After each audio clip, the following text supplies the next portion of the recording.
हफ्ते रिलीज हुई है वॉर 2। पहले इसके मेकर्स इसे थर्सडे को रिलीज करना चाहते थे जिससे लॉन्ग वीकेंड का फायदा मिल जाए, लेकिन 14 अगस्त को होता है पड़ोसी दुश्मन देश पाकिस्तान की आज़ादी का दिन। तो यशराज फिल्म्स को खूब गालियां पड़ी। पाकिस्तान वैसे भी उनका बहुत प्यारा है।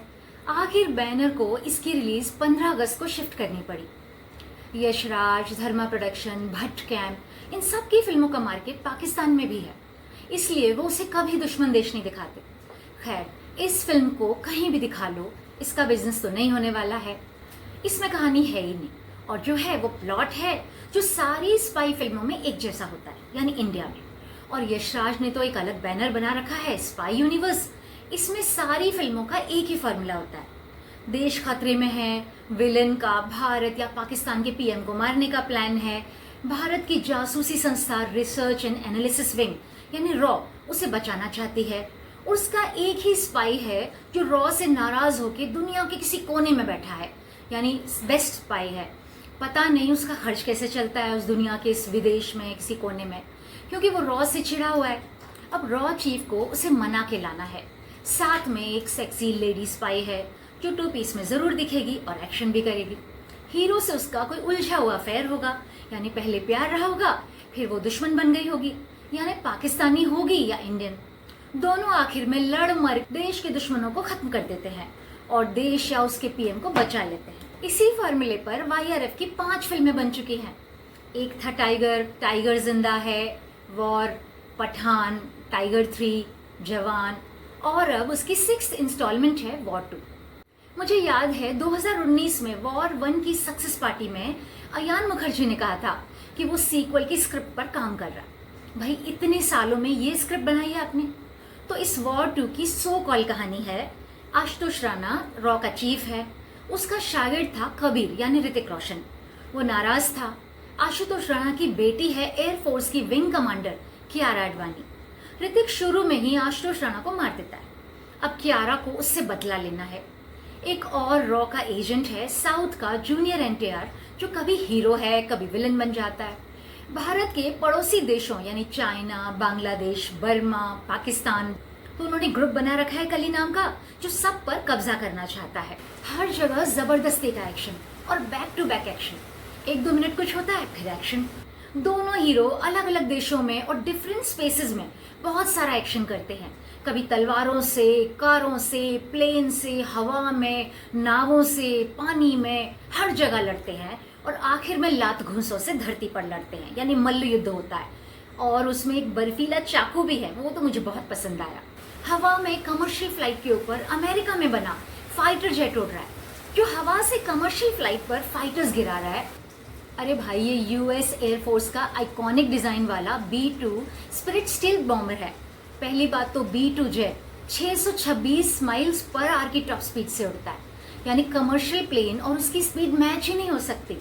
दूसरे, वो 50,000 अल्टीट्यूड पे ऑपरेट करता है, यानी इतनी ऊंचाई पर ऑक्सीजन इतनी नहीं होती कि इंसान प्रॉपर इक्विपमेंट्स के बिना जिंदा रह सके। उस पर तुर्रा ये कि ये जेट अपने बॉम्बिंग स्पेस से सोल्जर्स नीचे गिराता है, जिसे देख के बहुत हंसी आने वाली है। उन्होंने ये सोचा होगा कि लोग बोलेंगे कि क्या हाई क्लास एक्शन है। इंडिया के पिछड़े हुए लोग बोलेंगे कि भाई ये तो कमाल इंटरनेशनल एक्शन है। लोग अब जानते हैं क्योंकि B-2 ने हाल ही में ईरान के न्यूक्लियर साइट्स पर बॉम्बिंग की थी। तो ट्रेलर से ही सबको पता चल गया था कि फिल्म में कैसा एक्शन होगा, इसलिए फिल्म गर्म नहीं हुई और ओपनिंग में नहीं मिली। कियारा आडवाणी एयरफोर्स में पायलट है, लेकिन बाप के मरने के बाद वो सीधे रॉ में हाई पोस्ट पर आ जाती है। कैसे? ये भी क्या पहले के पोस्ट ऑफिस जैसी नौकरी है जो बाप के मरने के बाद बच्चों को मिल जाती है? इसमें विक्रम यानी जूनियर एनटीआर रॉ में है, जबकि बाद में फ्लैश में दिखाया है कि उसे सिलेक्शन के टाइम रिजेक्ट कर दिया गया था, यानी वो फेल हो गया था। तो बाद में सीधा आर्मी में और रॉ में कैसे आ गया, इसका आखिर तक कोई एक्सप्लेनेशन नहीं। मैं तो सोचती रही कि शायद आखिर में बताएंगे। मुझे तो बहुत दिमाग लगाना पड़ा कि कौन इस तरफ है कौन उस तरफ है, यानी कौन पॉजिटिव है कौन नेगेटिव है, कौन हीरो है कौन विलन है। वॉर 2 का इकलौता अट्रैक्शन है ऋतिक रोशन। अगर ऋतिक को फिल्म से निकाल के आप इसे देखो तो फिल्म एक वीडियो गेम जैसी लगती है। ऋतिक की screen presence, body, personality, acting, dance सब कुछ धूम वाला है। वॉर 1 का दूसरा हीरो यानी overrated nepo kid tiger Shroff flop होके घर बैठ चुका है, तो यशराज ने उसे रिपीट नहीं किया और साउथ से एक जूनियर एनटीआर को लेकर आए। उन्होंने सोचा कि फिल्म पैन इंडिया बन जाएगी, साउथ और नॉर्थ में सब जगह चले, लेकिन ऐसा कुछ भी नहीं होने वाला है। बॉलीवुड में स्पाई फिल्में बनाने वालों को ये नहीं मालूम कि असल में स्पाई होते कैसे। उनके 6 पैक एब्स नहीं होते, वो फुर्तीले होते हैं लेकिन मोटे भी होते हैं। वो दिमाग से काम करते हैं और कई बार मार्शल आर्ट्स के एक्सपर्ट भी होते हैं, लेकिन वो देखने में ऐसे नहीं लगते। हॉलीवुड की स्पाई फिल्में देख लो और जासूसी नॉवेल्स पढ़ लो, शेरलॉक होम्स देख लो, बॉलीवुड की आंखें जैसी पुरानी आइकॉनिक स्पाई फिल्म भी देख लो, यानी अपने घर में ही देख लो। असल में आज के बॉलीवुड मेकर्स ने सुपर हीरो और स्पाइस को मिला दिया है, कंबाइन करके दिया।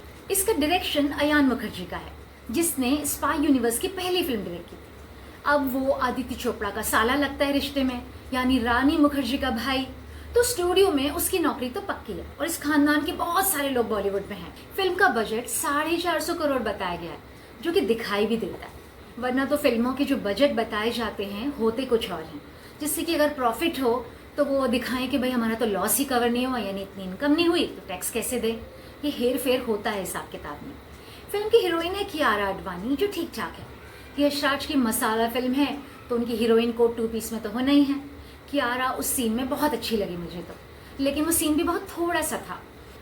फॉरेन लोकेशंस पर एक गाने में उसने पूरा ग्लैमर दिखा दिया है, जो कुछ दिखा सकती थी वो सब दिखा दिया। कैरेक्टर रोल्स में है आशुतोष राणा, उनका तो रोल फिक्स हो गया, वो रॉ चीफ हैं और वैसे ही लगते हैं और हर फिल्म में वही काम करते हैं। वरुण बडोला जो छोटे से रोल में ठीक है, ज़्यादा तो कुछ करने को है नहीं उनके पास इस फिल्म में।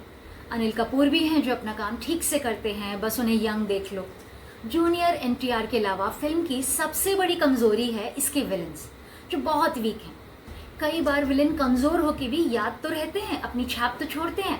जैसे कृष में विवेक ओबरॉय आपको याद रहा था, एनिमल में बॉबी देओल छोटे से रोल में भी आपको याद रहा था, और मुझे तो याद है रमेश सिप्पी ने कभी शान फिल्म में कुलभूषण खरबंदा को शाकाल बनाया था और उसकी बहुत बुराई हुई थी, यानी अपनी छाप छोड़ने में तो कामयाब हुए थे वो। यहाँ तो इसमें सारे विलेन हैं बेकार के लुक है। मैंने सुना था इसमें बॉबी देओल का कैमियो भी है, लेकिन मुझे कहीं दिखाई नहीं। फिर पता चला कि वो एंड क्रेडिट्स में था, उसके लिए कौन रुकेगा। अब इतनी फालतू फिल्म देखने के बाद हमें तो हॉल से एग्जिट का ही रास्ता देखना होता है। कोई भी कंटेंट यानी फिल्म या टीवी का अगर फास्ट होता है, बैक टू बैक छोटे छोटे सीन्स होते हैं, तो आपको सोचने का टाइम नहीं मिलता। लेकिन ये फिल्म करीब 3 घंटे की है और आप सोचेंगे कि क्या हो रहा है, यानी आपको सोचने का बहुत टाइम मिलेगा। इसमें म्यूजिक है प्रीतम का जो हथौड़े जैसा लगता है, एक रैप सॉन्ग है, एक रोमांटिक सॉन्ग है। जनाबे अली मुझे बहुत अच्छा लगा, उसमें डांस भी ऋतिक का बहुत अच्छा था, लेकिन जूनियर एनटीआर ने उसे भी खराब कर दिया। मुझे लगता है कि सैयारा से यशराज ने जितने पैसे कमाए हैं वो सब इसके लॉस से बराबर हो जाएंगे। मुझे तो ये टाइम पास भी नहीं लगी। अब ये आपके ऊपर है कि आप इसे सिनेमा हॉल में जाकर देखना चाहते हैं या घर में छोटे पर्दे पर। ये था मेरा रिव्यू। आपका रिव्यू क्या है ज़रूर पोस्ट करके बताइएगा कमेंट में। धन्यवाद।